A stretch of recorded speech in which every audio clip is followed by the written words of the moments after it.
Today, we are touching on the very sensitive topic of divorce. Whether you are going through one yourself or maybe you know somebody who needs this information, I have Molly Zimmerman from Bell Bank Mortgage here today to talk to us about navigating the divorce process with a mortgage. I will bring her on in just a moment so she can speak on that topic more. I will bring you the Wright County and a little bit of the Hennepin County data so that you can see what is going on in the real estate market. I'm Erica Carlson with Bricks Real Estate. We are a boutique brokerage in the Twin Cities. I help people buy and sell real estate in our West Metro and surrounding areas. If you learn anything new today, I'd love for you to join my growing community, whether you're finding this on YouTube, Facebook, or Instagram. If it's time for you to make a move and you have any questions, you can reach me at the link provided. You just make the selection of the first one, and that will set up a time for us to talk. Of course, pick a time that works best for you. So I know the topic of divorce does not impact everybody the same. So let's start by looking at our market data. So overall, we're still in a seller's market. 7.3, I think it was 7 last week. And so we did go up just a hair. Inventory is up over last year, which, I don't know that, generally people find this as interesting as real estate agents, but I certainly want to share it with you. Because, there is a chance you were out trying to shop last year or maybe sell a house last year. So you might be feeling a change when there's that much of a percentage change. And then days on market is 25, which you'll see is about the same as Wright County in particular. So remember, this is just for the general Twin Cities area. And the interest rate has gone up to 7.375. Now, not loan offers. That's just a base rate. No discount points are purchased. That's your standard 30-year fix. So please talk to your preferred lender to find out what they would charge you in your particular situation. But it's nice to watch these overall changes so you get a sense of what is going on. In particular, notice that the inventory has come down a hair for our area over last week. At this point, it's nothing remarkable. No trend has started, but it'll be interesting to watch this over time. Since last week, we were at a much higher number than we had been at in a really long time. We had a couple go into pending, nothing significant. Again, notice that the data is just trending up. Closings trending up, same thing. We're at 174. No surprise there. People are obviously going to go from pending to close. That data is from the last 30 days. And then, we're looking at showings per week pre-listing. We're only looking at the 250 to 500K range. Why do we do this? Well, we want to get a sense of how many people are out there shopping. I was out looking at a Bloomington property the other day, and the person said, how do we really know a sense of competition? Well, this gives you a sense as a shopper, how many other people are out there. On the flip side, if I'm selling a house, I want to understand how many people are going to come through my house, because I might think it's moving slow, or I even might be thinking it's moving rather quickly. And maybe it's neither, because I don't have a sense of normalcy. So right now, this week, Wright County slowed down and Hennepin County picked up a hair. Now, of course, there's going to be fluctuations week to week because inventory changes week to week. So Wright County is at 3, so 3.1 to be more precise, but 3 showings per week per listing in the 250 to 500K range, whereas Hennepin is at 5.8 or 5 or 6 because you can't have decimal points for showing activity. So if you were my seller in Hennepin County, I would narrow down much more. If you were selling a house in Plymouth or Golden Valley or whatever, we would get into the nuances of that neighborhood, not the whole county. It's not as relevant because this is a broad look at things. It's interesting because we're looking for trends, right? Like, it's bouncing a little up, it's bouncing a little bit down every week. It's not huge things.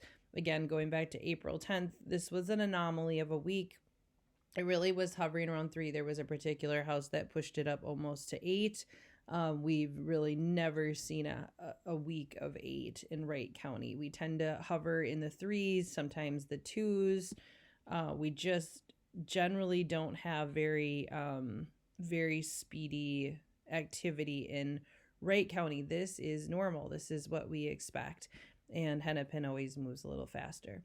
10 days is median and 26 is average. And if you remember the last screen I showed you, that is pretty much lining up with the Twin Cities at large. You know, this 10 is quick for sure. I'm not surprised by it.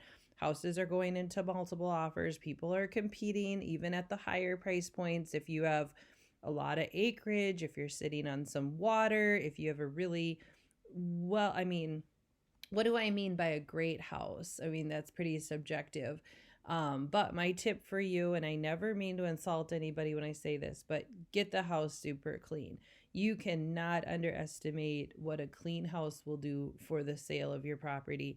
If you don't get to all these little projects, but you get it super clean, that could honestly trump some repair items. Of course, it depends on what it is. And there's a lot more to say about, you know, the what is needed to sell a house. And if that's something you ever want to talk about, certainly let me know. All right, I'm going to finish there and bring Molly in to discuss the topic of divorce and mortgages. Hey everyone, thanks again for having me. This is Molly Zimmerman with Bellbank Mortgage, and I am a local lender, have been in the industry for 17 years, so quite some time. And today I think Erica and I just wanted to touch a little bit on navigating a divorce with a mortgage and how do you kind of work your way through that when you've got maybe both of you on a loan and you're going through the separation. So yeah, I don't know, Erica, if you had a specific question that you wanted to run by me initially, or You know, it's such a complex, and I get to start this conversation. We just want to honor for anybody who is tuning in. We understand how sensitive this is, and that it's highly personal. And so, you know, we're here for you, and we're here to answer any questions about the complexities. I mean, sometimes you do have to know when to talk to the right person, right? Like sometimes it is a lawyer.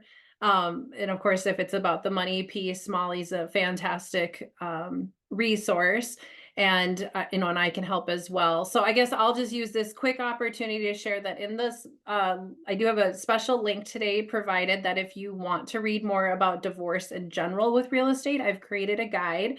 You know, you can reach out to me directly for that. And I completely understand that you might not want to share that information, but the only way I can get it to you is that we have some contact, right? Like I can't give you something when I don't know, you know, who's reaching out. So, Molly, when you think about the divorce, and you know, there's obviously different phases of this, right? Like I guess it's hard for me to think about, like, you know, where are we at in the process, but what would you think would be helpful for the general public to know if they're going through this?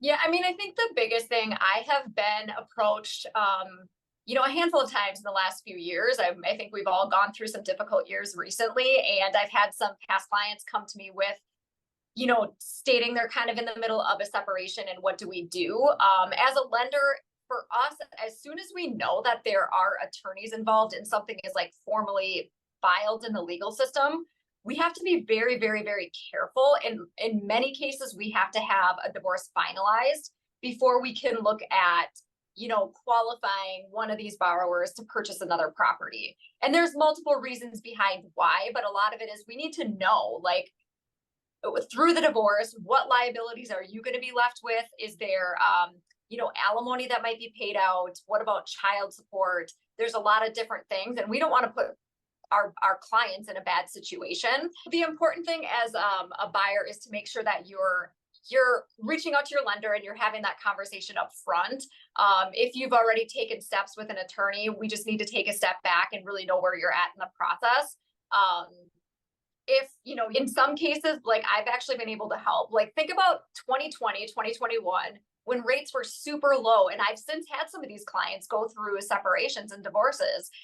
In some of those cases, we've been able to modify that current mortgage and keep that one of the borrowers on the loan and get the other person's name removed, which has been super helpful.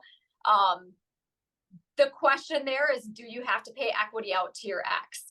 If you do, you've got to have an alternate source of paying that equity out. I mean, maybe a home equity line of credit. We can talk to you about all these options that might be available. but definitely holding on to a lower rate is much more manageable than refinancing. Right. So something to consider if you're going through a separation, ask your servicer, will they allow a modification and take a borrower off the loan? Mm. Yeah, and then I think another big thing that I get is once the decree is signed, like let's just say that I've separated from my husband, which I haven't, but he's going to take over the mortgage. Okay, as soon as that decree is signed, as a lender, if we have a legal form stating I am no longer liable for making that mortgage payment, we exclude that from my debt to income ratios on an approval, through the approval process. Therefore, I can go and look for a new property. So a lot of times I'm working with clients that we're in that, like, we talk throughout the process. We kind of know when there's an agreement and both parties have agreed to the final decree, and we're waiting for a judge to sign off on it. So then an offer just becomes contingent on getting a decree signed by the judge. Oh, If okay. that's for our file. Yeah. So I mean, communication is super important, but ask the questions. Don't assume you just have to refinance to keep that loan. You might be able to save your interest rate, save your current mortgage, and modify that X off of that loan. Right. I think it is, obviously there's a breakup happening. And so whether there's a desire to keep that property or not, most of the time the people I work with, one party does intend to keep the property. And so I think what's important for people to know is like that complicates things because it depends on like where you are in the divorce proceedings. I mean, one really big thing I want to make sure we hit on before we finalize our conversation today is there's a very simple rule. I think it's everywhere, but I'm going to say for sure Minnesota. It's 1 to buy, 2 to sell. So when we go off and buy that property and we're still legally married, we have to understand the ramifications of, yes, your intention is to divorce, but you still have the old house. Now you've got a new house. Could you be opening yourself up that your future ex has legal rights to the new house? And so it's really irresponsible for us as professionals not to talk to you about that. And so if nobody else says it, I've said it today, you can go buy that house. That person doesn't even need to see it. They don't need to know about it. They don't have to sign the paperwork.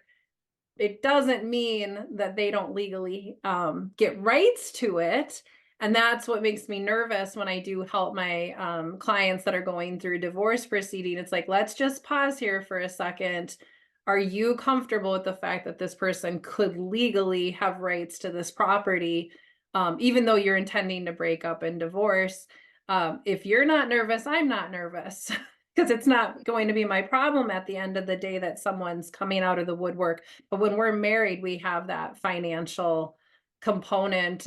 When we buy things like property, it's a big deal. Yeah, and to add one more thing, let's say that you do have that equity payout and you're holding the property, but you do have to refinance to be able to pay out equity to your soon-to-be ex. As a lender, we actually consider that a rate term refinance versus a cash out. So there is a benefit because a cash out refi is usually higher interest rates. But if we're showing an equity payout, we distribute that equity directly to the person who is getting paid the equity, and then we can treat that refinance with a better interest rate. So just something to keep in mind. I mean, that's why it's important to get a copy of that decree, know exactly, what needs to be done, and then working with your lender and being very upfront. I think like maybe in conclusion, like working with professionals early on in the process would be helpful so that you get the timing right. There's other components of moving out too soon and what could happen, legally to the property that we're not going to touch on. Because again, we're not lawyers, we don't work fully in the divorce field, but divorce impacts purchasing significantly. Do you want to wait until the divorce is final? Do you want to start the process early? How are we going to navigate this? I mean, the first question I'm going to ask you is just like anybody else. Are you pre-approved? And a lot of times what happens for me is people have to take a pause. They're like, oh, well, I have the money or I can get the money. It's like, I know, but maybe we're moving too quickly. I know you don't want to live with this person anymore, but a short-term rental might be this, we might have to come up with another solution before we just go from living in this house to living in another property you own versus rent, because this is complex. And we're here to help people if they want to reach out to us at any time. I know they can reach you at mollyzimmerman.com. You can reach me at iheartmplshomes.com. We've got the links provided. Like I said, I have a full real estate divorce guide that, because we're clearly not going to hit on everything in 5 minutes. Is there anything else you wanted to say today about this, Molly? I don't think so. I think we hit on the most important things. Okay. Well, thank you again for joining me, and I hope everybody has a great week. We'll see you next Wednesday.